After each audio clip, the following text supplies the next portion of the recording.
ఓం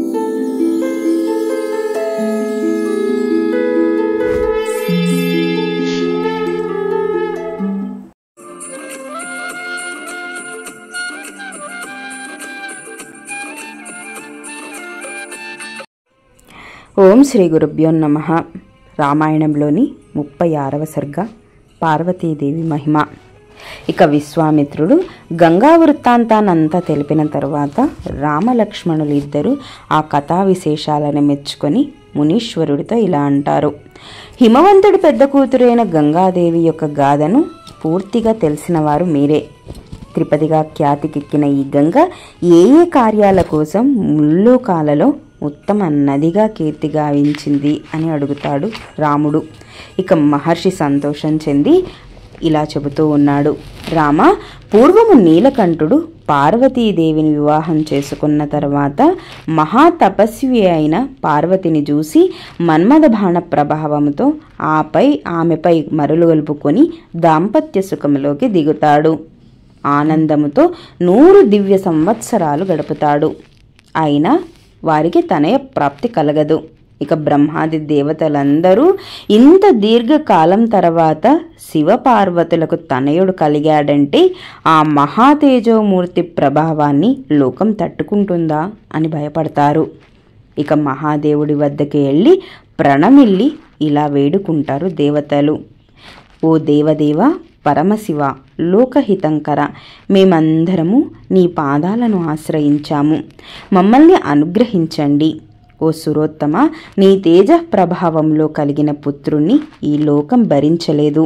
పార్వతీదేవితో కూడా నీవు విద్యుక్తంగా తపస్సు చేయి. ముల్లోకాల మేలు కోసం నీ తేజాన్ని నీలోనే నిలుపుకో.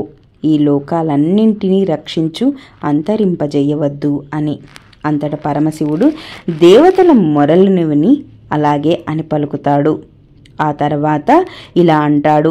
ఓ సురశ్రేష్ఠులారా, స్వస్థానం నుండి కదిలిన ఈ దుర్భరమైన నా తేజస్సును ఎవరు ధరించగలరో తెలపండి అని.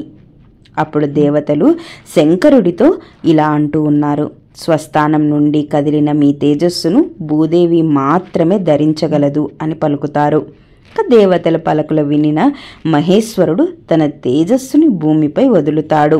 ఆ శివ తేజస్సు పర్వతాలతో వనాలతో కూడి ఉండి భూమి అంతా వ్యాపిస్తుంది. ఇక దేవతలు అగ్నిదేవుడితో నీవు వాయుదేవుడితో కూడి శివ తేజస్సును భరించు అని పలుకుతారు. అగ్నితో వ్యాప్తిమైన ఆ శివ తేజస్సే శ్వేత పర్వతం అవుతుంది. కొంతకాలం తర్వాత అగ్ని సూర్యుల తేజస్సుతో సమానమైన రెల్లుగడ్డి ఏర్పడుతుంది. అక్కడ మహా తేజస్వి అయిన కుమారస్వామి జన్మిస్తాడు. కృత్తికలు పాలిచ్చి పెంచడం వలన కార్తికేయుడు అని, అగ్నితో ధరించబడడం వలన అగ్ని సంభవుడిగా ప్రసిద్ధికెక్కుతాడు కార్తికేయుడు. ఆ తర్వాత దేవతలు మహర్షులు ప్రసన్న చిత్తులై అమ్మవారిని అయ్యవారిని భక్తి శ్రద్ధలతో పూజిస్తారు.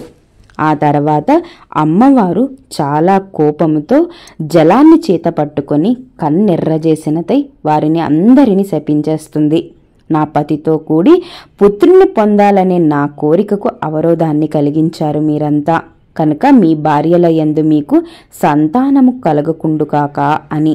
నేటి నుండి మీ పత్నులు సంతానవంతులు కాకుందురుగాక అని శపిస్తుంది. ఈ విధంగా దేవలతో ఉండి భూదేవిని కూడా ఇలా శపిస్తుంది.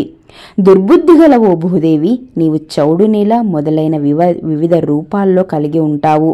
నీకు ఎక్కువ మంది రాజులకు భార్య అవుతావు. నాకు పుత్రుడు కలగకుండా అడ్డుపడ్డావు కాబట్టి నా క్రోధానికి గురయ్యావు. నీకు సంతాన సుఖ సంతోషాలు లేకుండుగాక అని శపిస్తుంది. పార్వతీదేవి శాపానికి గురి అయిన దేవతలందరూ సిగ్గుపడడాన్ని గమనించిన మహేశ్వరుడు పశ్చిమ దిశగా వెళ్ళిపోతాడు. ఆ పరమేశ్వరుడు హిమవత్ పర్వతములో ఉత్తర దిశలో ఒక శిఖరంపై ఉండి అక్కడ పార్వతీదేవితో కూడా తపస్సు చేయడం ప్రారంభిస్తాడు. ఓ రామ, ఇంతవరకు పార్వతీదేవి యొక్క వృత్తాంతాన్ని విపులంగా తెలిపాను. ఇంకా గంగాదేవి యొక్క ప్రభావాన్ని వివరిస్తాను. నీవు లక్ష్మణుడు శ్రద్ధగా వినండి అంటాడు మహర్షి.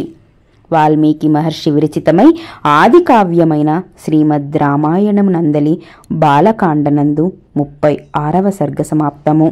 ఇది అండి రామాయణంలోని బాలకాండలోని 36వ సర్గ గురించి.